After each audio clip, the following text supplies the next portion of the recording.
Bom, vamos lá. Hoje, a gente vai mergulhar direto numa análise super fascinante do trabalho do Pericles Zimmermann sobre a epistemologia. A ideia aqui é entender um paradoxo muito doido. Por que será que a solução definitiva para a adição quase sempre chega arrastando uma bagagem tão pesada junto com ela? Imagina a seguinte situação. E se o antídoto que te salva de um veneno fatal causasse uma reação alérgica que também ameaça a sua vida? Pois é, essa analogia brilhante prepara o terreno perfeito para a nossa discussão de hoje. A gente está falando do cenário quase dramático de sobreviver ao envenenamento quase letal da adicção, só para descobrir lá na frente que a cura em si, que é a tão sonhada sobriedade, traz as suas próprias provações agonizantes. É um território tenso que a sociedade, na maioria das vezes, prefere simplesmente fingir que não existe. Então, vamos começar pelo que a gente chama de o lado luminoso, que é basicamente sobre recuperar o controle da direção. Logo de cara, a gente precisa reconhecer os efeitos positivos imediatos de parar, né? A pessoa recupera a dignidade, a lucidez, a capacidade de tomar as rédeas da própria vida. Mas olha, o cronograma para colher as recompensas finais disso engana muito. É exatamente como assumir uma empresa falida. Cortar os gastos, estancar a hemorragia de dinheiro é algo que você faz logo no primeiro dia. Agora, limpar as dívidas e reconstruir a confiança no mercado, esse é um projeto longo, super exaustivo e que leva anos. Isso mostra pra gente uma assimetria enorme na cura. O alívio físico, aquela desintoxicação do corpo, acontece super rápido, muitas vezes em dias ou algumas semanas. Mas aí entra o lado B, que é o alívio psicológico e social. Reconstruir uma década inteira de confiança que foi perdida com o cônjuge ou com o filho, isso não é resolvido num passe de mágica em 30 dias, de jeito nenhum. O cérebro humano precisa de muito, mas muito mais tempo para refazer essas conexões e curar essas feridas.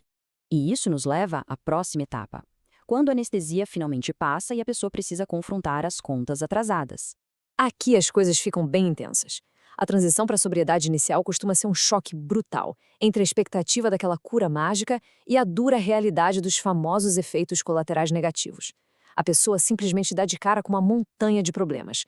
Estamos falando de custos altíssimos com remédios para novas doenças, a família o tempo todo num estado de alerta exaustivo, papéis familiares virados de cabeça para baixo, até divórcio e ruína financeira. Mas o detalhe que a gente não pode perder de vista é: esses problemas não são causados pela sobriedade. Na verdade, eles são os juros das dívidas que foram se acumulando durante todo o período da adicção. O ponto principal aqui é que a substância agia só como uma cortina de fumaça, sabe? Ela era literalmente uma anestesia geral. A dor que bate agora não é culpa da cura, mas sim o choque de acordar lúcido e olhar para os escombros ao redor. Resolver essas questões super dolorosas agora, sem nenhum tipo de escudo químico, é um passo que não dá para pular. É absolutamente obrigatório para a evolução da consciência dessa pessoa. Vamos avançar então para o perigo das situações adversas, que são aquelas armadilhas totalmente imprevisíveis na recuperação. Diferente daqueles efeitos negativos que a gente meio que já espera, essas situações adversas são puro caos. Imagina só, alguém está indo super bem na terapia, fazendo tudo certinho. Aí a pessoa decide procurar um amigo antigo que ela machucou no passado para pedir perdão, com o coração super aberto. Só que a resposta do outro lado é uma porta batida na cara, com hostilidade violenta. Isso gera uma confusão mental gigante. Aquele ego que está ali se recuperando, ainda em carne viva, sem anestesia química, pode simplesmente ver sua nova e frágil realidade desmoronar por causa dessa rejeição. É uma armadilha e tanto. E tem mais, até as ferramentas com as melhores intenções podem acabar dando muito errado. Por exemplo, escrever um inventário moral detalhando os erros do passado. É um passo clássico. Mas às vezes a pessoa dá de cara com uma montanha tão insuportável de culpa e vergonha que ela acaba recuando direto para a adição. É trágico, mas acaba sendo a única forma que ela conhece de desligar essa agonia emocional absurda. Outra coisa vital de entender dentro desse universo das estruturas de apoio é como um sistema ideológico religioso, por exemplo, pode virar um risco. O sistema em si, claro, seja terapia ou religião, salva milhões de vidas. É incrível. Mas uma mente que está altamente vulnerável pode acabar simplesmente trocando a obsessão química por um fanatismo ideológico extremo. A pessoa transfere a compulsão. Então a ferramenta é fantástica, mas sem um acompanhamento certo, às vezes até psiquiátrico, pode ser um terreno bem perigoso. Agora vamos entrar num conceito-chave, o ponto epistemológico de derivação, que é meio que a matemática do tempo e da resiliência. Apesar de parecer uma corrida de obstáculos impossível, o material base traz um farol de esperança super fundamentado usando o princípio econômico do ceteris paribus. Funciona assim. Se a gente isolar as variáveis, a matemática emocional básica diz que eventos ruins, como perder o emprego, puxam a sobriedade para baixo, ameaçam tudo. Por outro lado, eventos bons, como uma promoção, fortalecem essa âncora.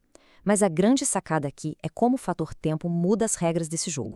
Olha que dado impressionante. O cérebro precisa de um período entre 2 e 3 anos de sobriedade contínua para se reorganizar de forma fundamental. Chegar nessa marca dos 24 a 36 meses cria uma mudança permanente na resiliência da pessoa. É como um rio que passou tanto tempo escavando um caminho que acaba criando um canal novo, irreversível. A água não volta mais para o leito antigo com facilidade. Para entender melhor, vamos comparar a mesmíssima tragédia, tipo um baque financeiro grande. No primeiro mês, a fundação emocional ainda está molhada. Vem uma tempestade, leva a casa inteira e a recaída é gigante. Agora pega essa mesma crise no terceiro ano. A fundação já secou, já endureceu, a casa pode até tremer, uma janela ou outra quebra, claro que dói, mas a estrutura sobrevive de pé e a pessoa passa pela tempestade sem precisar fugir de volta para a anestesia. Muda completamente. Para fechar, vamos falar sobre a nossa rede de apoio. É hora de repensar o ecossistema de recuperação. Sabendo que a resiliência é literalmente um músculo que exige até 36 meses de treino diário para ficar forte, a gente precisa repensar o nosso próprio papel em tudo isso.